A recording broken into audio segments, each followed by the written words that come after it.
اور حضور علیہ السلام کا یہ ایک اور فرمان سنیے جس کو حضرت انس رضی اللہ تعالیٰ عنہ روایت کرتے ہیں۔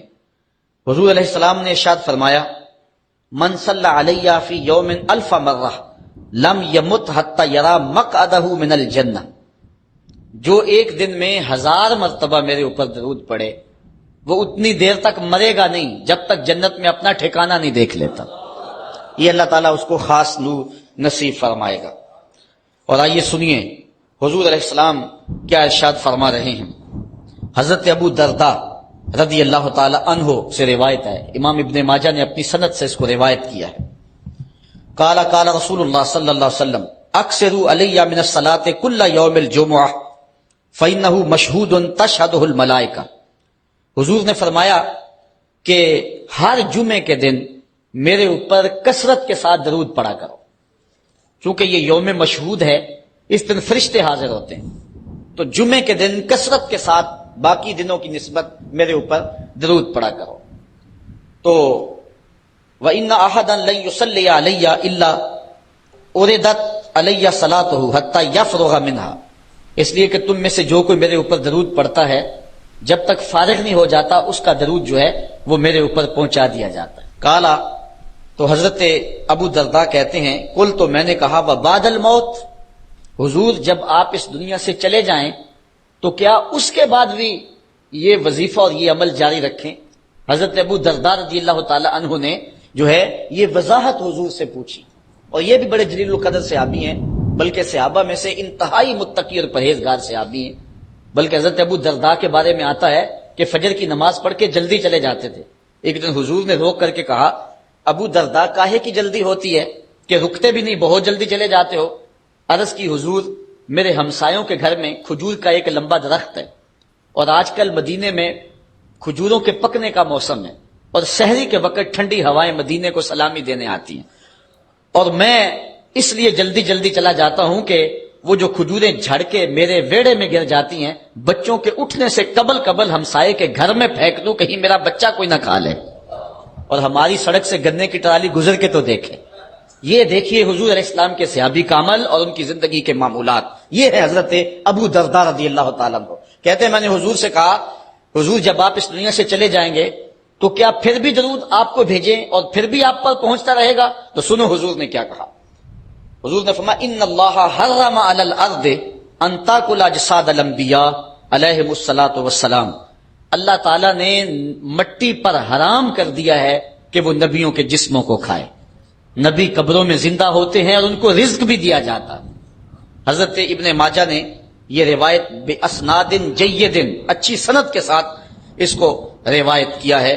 بلکہ حضور نبی رحمت صلی اللہ علیہ وسلم نے ارشاد فرمایا کہ جب کوئی شخص میرے اوپر درود پڑھتا ہے تو اللہ تعالیٰ جل شانہ میری روح میرے بدن میں لٹا دیتا ہے، حتیٰ کہ میں اس کے سلام کا جواب دیتا ہوں۔ وہ کیا کسی نے کہا، شعر تو سادہ سا ہے لیکن اس حدیث کا ترجمہ ہے۔ وہ کسی شاعر نے کہا تھا کہ درود پڑھنے سے ثواب ملتا ہے اور سلام پڑھنے سے جواب ملتا ہے۔ اگر کوئی شخص حضور کی بارگاہ میں سلام پیش کرے تو اس کا جواب ملتا ہے، اور اہل حق حضور علیہ الصلوۃ والسلام کی بارگاہ میں اس سلام کو محسوس کرتے ہیں۔ حضرت امام مالک نے یہ بات کہی کہ اگر کوئی شخص حضور کے روضے پہ جائے، باقی ائمہ کہتے ہیں کہ وہ کہے کہ میں حضور کے روضے کی زیارت کر کے آیا ہوں، لیکن امام مالک کہتے ہیں کہ یہ نہ کہے میں حضور کے روضے کی زیارت کر کے آیا ہوں، بلکہ یہ کہے میں حضور کی زیارت کر کے آیا ہوں۔ کیونکہ حضور علیہ الصلوۃ والسلام کو جس نے حضور کے روضے کو دیکھا، حضور نے فرمایا وہ ایسے ہی ہے جس نے میری زندگی میں اس نے مجھے عمر کا اسلام لانا اسلام کے لیے عزت کا ذریعہ بنا، اور بلند آواز سے نعرہ تکبیر مکے کی فضاؤں میں بلند ہوا۔ 40 مسلمان جب ہو گئے تو پھر میرے رب نے کہا یا ایھا النبی حسبک اللہ، اے نبی تمہارے لیے اللہ کافی ہے، ومن اتبعک من المؤمنین، اور تمہارے لیے اہل ایمان کافی ہیں۔ حضور علیہ السلام کے حوالے سے ان کی حساسیت اور ان کا جوش و جذبہ اور ان کی غیرت ایمانی دیدنی تھی۔ حضرت شاہ ولی اللہ محدث دہلوی علیہ رحمہ فرماتے ہیں کہ 17 مقامات پہ قرآن مجید میں حضرت عمر کی رائے کے مطابق قرآن نازل ہوا۔ یہ اللہ نے حضرت عمر کو شان عطا فرمائی۔ اور پھر جب حضور علیہ الصلوۃ والسلام کے وصال کے بعد حضرت عمر سیدنا صدیق اکبر کے وصال کے بعد بھی تخت خلافت پہ بیٹھے 22,55,000 مربع میل پہ آپ کی حکومت کی حدود پھیل گئی، اور حضرت عمر کی حکومت صرف انسانوں پر نہیں تھی، عمر کی حکومت پانیوں پر بھی تھی، عمر کی حکومت آگ پر بھی تھی، عمر کی حکومت ہواؤں پر بھی تھی، اور عمر کی حکومت دھرتی پر مٹی پر بھی تھی۔ آپ جانتے ہیں کہ مصر کے گورنر نے لکھا کہ یہاں تو عجیب کہانیاں ہیں۔ کیا ہوا؟ کہا کہ دریائے نیل اتنی دیر تک چلتا نہیں جب تک ایک نوجوان لڑکی کو زیورات سے آراستہ کر کے نیل میں ڈالا جاتا ہے، پھر نیل چلتا ہے، اور یہ برسا برس رسم جاری ہے۔ حضرت عمر کے پاس جب یہ پیغام پہنچتا ہے تو حضرت عمر نیل کو خط لکھ رہے ہیں، بسم اللہ الرحمن الرحیم، مصر کے نیل کے نام عمر کا خط، اور آگے لکھتے ہیں اے نیل اگر تو اللہ کے حکم سے چلتا ہے تو چل، ورنہ تیری کوئی ضرورت نہیں ہے۔ اور رکا لکھ کر کاسد کو دیا، جا کے یہ دریائے نیل میں ڈال دو۔ اللہ اکبر، جن کے رکے دریا بھی مانتے ہیں، پانیوں پر بھی حکومت ہے۔ اور نیل میں جب وہ رکا ڈالا گیا، نیل ایسا چلا آج تک کبھی رکا ہی نہیں ہے۔ پانیوں پر حکومت، ہواؤں پہ حکومت۔ مسجد نبوی کا ممبر ہے، عمر خطبہ دے رہے ہیں، عراق کے علاقہ نہاوند میں جنگ ہو رہی ہے، مدینے سے 1 مہینے کی مسافت ہے، 1 مہینہ مسلسل چلیں تو نہاوند آتا ہے۔ حضرت عمر خطبہ دیتے دیتے درمیان میں جملہ معترضہ کا، یا ساریہ الجبل، اے ساریہ پہاڑ نہ چھوڑنا۔ لوگ حیران ہیں کیا ماجرا ہوا کہ ہم سے مخاطبہ ہے، ساریہ نہاوند میں ہے، اور کہا ساریہ پہاڑ نہ چھوڑنا۔ 1 مہینے کے بعد جب وہاں سے قاصد آیا، اس نے کہا اللہ نے فتح دے دی۔ کہا کیسے؟ کہا پہاڑ کو چھوڑ کر دشمن پر ٹوٹنے لگے تھے، آگے بڑھنے لگے تھے، ان پر حملہ آور ہونے لگے تھے۔ اچانک عمر کی آواز آتی، پہاڑ کو نہیں چھوڑنا، چونکہ اگر ہم پہاڑ کو چھوڑ دیتے دشمن پیچھے سے حملہ آور ہونے کے لیے تیار کھڑا تھا۔ تو کہا بس ہم پہاڑ کو اپنی پشت پہ پھیر رکھا، اور اللہ نے اسی دن ہمیں فتح عطا کر۔ ہوائیں بھی ان کا پیغام پہنچاتی ہیں، پانی بھی ان کا حکم مانتے ہیں۔ اس زمانے میں فائر بریگیڈ سسٹم نہیں تھا، لیکن ایک آگ بڑھتی آ رہی ہے شہر کی طرف، لوگوں نے حضرت عمر کو بتایا، امیر المومنین آگ پھیلتی آگے بڑھتی چلی آ رہی ہے اور شہر کو اپنے قابو میں لینے والی ہے۔ عمر اپنی چادر اتارتے اور حضرت تمیم داری کو دیتے ہیں، کہا یہ چادر لے جاؤ اور ایسے ایسے کرو آگ پیچھے بھاگتی چلی جائے۔ تو چادر ہلاتے جاتے ہیں حضرت تمیم داری، اور آگ پیچھے بھاگتی چلی جاتی۔ مٹی بھی حکم مانتی ہے۔ ایک لونڈی کھڑی رو رہی ہے راستے میں، کہا تجھے کیا ہوا؟ کہا ٹھوکر لگی، میرا تیل زمین میں بہہ گیا، میری مالکہ بڑی سخت ہے، وہ مجھے کہے گی تم نے یہ کیا کیا۔ عمر درہ زمین پہ مارتے ہیں، فر الارض الم عادل علیک، زمین عمر نے تیری چھاتی پہ عدل نہیں کیا؟ تو عمر کے ہوتے ہوئے اس کا تیل پی جائے؟ زمین تیل باہر نکال دیتی ہیں، فرماتے ہیں ڈال لے اپنے برتن میں۔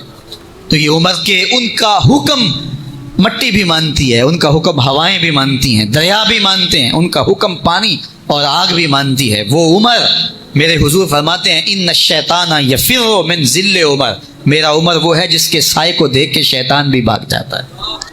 حضرت عمر رضی اللہ تعالیٰ عنہ نے ایک بہترین نظم و نسق دیا اور امور سلطنت کو اس انداز سے منظم کیا۔ ایک غیر مسلم مفکر کہتا ہے اگر اس امت کو ایک اور عمر مل جاتا پوری دنیا پہ حکومت مسلمانوں کی ہوتی۔ ایک دن مسجد نبوی سے باہر حضور تشریف لا رہے تھے، دائیں ہاتھ میں حضرت ابو بکر کا ہاتھ تھا، بائیں میں حضرت عمر کا ہاتھ تھا، ایسے باہر کی جانب آ رہے تھے۔ دروازے سے کوئی بندہ داخل ہوا تو اس کو دیکھ کے حضور نے فرمایا ہا کازا نبعث یوم القیامہ، قیامت کے دن جب قبروں سے اٹھائے جائیں گے ہم ایسے ہی اٹھیں گے، میرے دائیں ہاتھ میں ابو بکر کا ہاتھ ہوگا، بائیں میں عمر کا ہاتھ ہوگا۔ اللہ اکبر، جے شک ہووی تے چل مدینے، جے شک ہووی تے چل مدینے، آ ویخ لے جوڑ مزاراں دا بن یار نبی دیاں یاراں۔ حضرت سیدنا عمر رضی اللہ تعالی عنہ جلیل القدر ہستی ہیں جنہیں حضور علیہ السلام نے اللہ سے مانگ کے لیا۔ سارے صحابی رسول کریم صلی اللہ علیہ وآلہ وسلم کے مرید ہیں، لیکن جناب عمر میرے حضور کی مراد ہیں۔ 39 لوگ جب اسلام لا چکے، 39ویں شخص حضرت امیر حمزہ رضی اللہ تعالی عنہ تھے، اور ان کا ایمان لانا مسلمانوں کے لیے بہت بڑی ڈھارس اور بہت بڑے حوصلے کا سبب و ذریعہ بنا۔ تو میرے حضور نے ہاتھ اٹھا لیے، کہا اے اللہ، ایک شیر دیا ہے امیر حمزہ، ایک شیر اور عطا کر دے، اب تیری مرضی، عمر بن خطاب دے دے یا عمر بن حشام دے دے۔ حضور دعائیں مانگ رہے ہیں اور یہ ہاتھ میں تلوار لیے غیظ و غضب سے بھرے ہوئے گھر سے نکلتے ہیں کہ بانی اسلام کا چراغ ہی بجھا دینا ہے۔ راستے میں ایک صاحب ملے اور کہا کہ عمر تیور کوئی اچھے نہیں لگتے، خیر تو ہے، کدھر جا رہے ہو؟ کہا چراغ اسلام بجھانے جا رہا ہوں، یہ روز کا مسئلہ ختم ہونے لگا ہے میرے ہاتھوں۔ مسکرا کے بولے گھر کی خبر تو لو۔ کہا میرے گھر کو کیا ہوا؟ کہا تمہاری بہن فاطمہ بھی نوکر بن گئی ہے رسول اللہ صلی اللہ علیہ وسلم۔ غصے سے بھرے ہوئے اپنی بہن کے گھر کا رخ کرتے ہیں، اندر سے قرآن پڑھنے کی آواز آ رہی، غصہ اور بڑھ جاتا ہے، دروازے کو زور زور سے کھٹکھٹاتے ہیں۔ اہل خانہ سمجھ گئے ماجرا کیا ہے، گرجدار آواز ہے جناب عمر کی، دروازہ کھولو۔ جلدی سے معلم کو چھپا دیا اور بہن آگے بڑھ کے دروازہ کھولا۔ کہا تم سابی ہو گئے ہو، دین چھوڑ دیا تم نے، بتوں کی وفا ترک کر دی اور بے تحاشا مارنا شروع کیا۔ بہن کا سر پھٹ جاتا ہے، خون بہنے لگتا ہے اور یہ مارتے چلے جاتے ہیں۔ فاطمہ بنت خطاب بولی عمر تم خطاب کے بیٹے ہو، سنو میں بھی خطاب کی بیٹی، جو ظلم جو جبر کرنا ہے کرو، میں محمد عربی کا دامن نہیں چھوڑوں گی۔ سوچنے پہ مجبور ہو جاتے ہیں وہ کون سی طاقت ہے جس نے بجلیاں بھر دی اس کے اندر۔ کہا جو تم پڑھ رہے تھے مجھے بھی سنا سکتے ہو؟ کہا تمہیں غسل کرنا ہوگا۔ عمر اپنے بدن کو دھو رہے ہیں، میرا رب دل دھو رہا ہے۔ اتنے میں معلم بھی قرآن لے کر آ جاتے ہیں اور قرآن کی تلاوت ہونے لگتی ہے۔ طٰہٰ ما انزلنا علیک القرآن لتشقیٰ، 14ویں رات کے محبوب چاند، ہم نے قرآن اس لیے نازل تو نہیں کیا تھا کہ تم مشقت میں پڑ جاؤ۔ بے تاب ہو گئے، کہا عمر کی عمر برباد ہو گئی، مجھے لے چلو حضور کی چوکھٹ پہ۔ تلوار حمائل کی ہے، بہنوئی ساتھ ہیں، اور حضور کی بارگاہ میں حاضر ہو رہے ہیں۔ دروازے کے سوراخوں سے دیکھا تو صحابہ تشویش کا اظہار کرنے لگے کہ عمر آ رہا ہے، تلوار حمائل کی ہے، ارادے اچھے نہیں لگتے۔ جناب امیر حمزہ نے کہا دروازہ کھول دو، اچھی نیت سے آیا تو استقبال کریں گے، نیت اچھی نہیں ہے تو اس کی تلوار سے اس کی گردن کاٹ دیں گے۔ حضور کے سامنے جا کے بیٹھ گئے، گلے میں کپڑا ڈالا تو حضور نے پکڑ کے کہا عمر ابھی وقت نہیں آیا کہ تم اسلام لے آؤ؟ یہی وقت تھا عمر کے اسلام لانے کا۔ لبوں پہ کلمہ جاری ہو گیا، اللہ اکبر کی صدا اس زور سے گونجی کہ مکے کی گلیاں گونجنے لگی۔ اسلام لانے کے بعد حضور سے پوچھتے ہیں حضور کیا ہم حق پر نہیں ہیں؟ فرمایا ہم حق پر ہیں۔ اللہ کا دین سچا نہیں ہے؟ کہا اللہ کا دین سچا ہے۔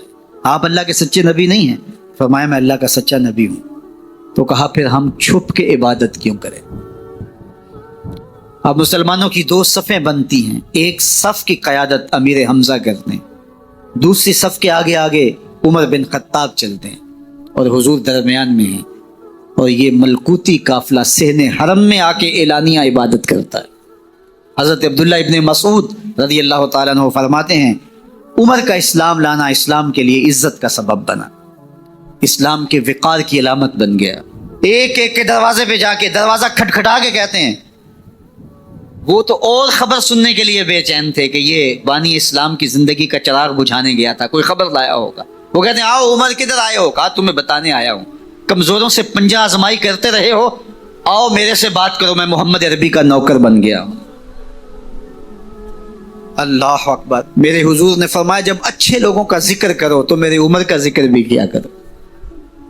میرے عمر کی زبان پر حق بولتا ہے، سچ بولتا ہے۔ ان الشیطان یفر من ظل عمر، عمر کے سائے کو دیکھ کے شیطان بھاگتا ہے۔ اللہ اکبر۔ اسلام لائے تو زندگی کی ایک ایک سانس اسلام کے لیے وقف کر دی، حضور کا پہرا دیا، حضور کی ناموس کا پہرا دیا، حضور کی شریعت کا پہرا دیا۔ اسلامی فتوحات پھیلی تو پھیلتی ہی چلی گئیں، کبھی مصر فتح ہو رہا ہے، کبھی ایران فتح ہو رہا ہے، آرمینیا تک مسلمانوں کی افواج پہنچتی ہیں۔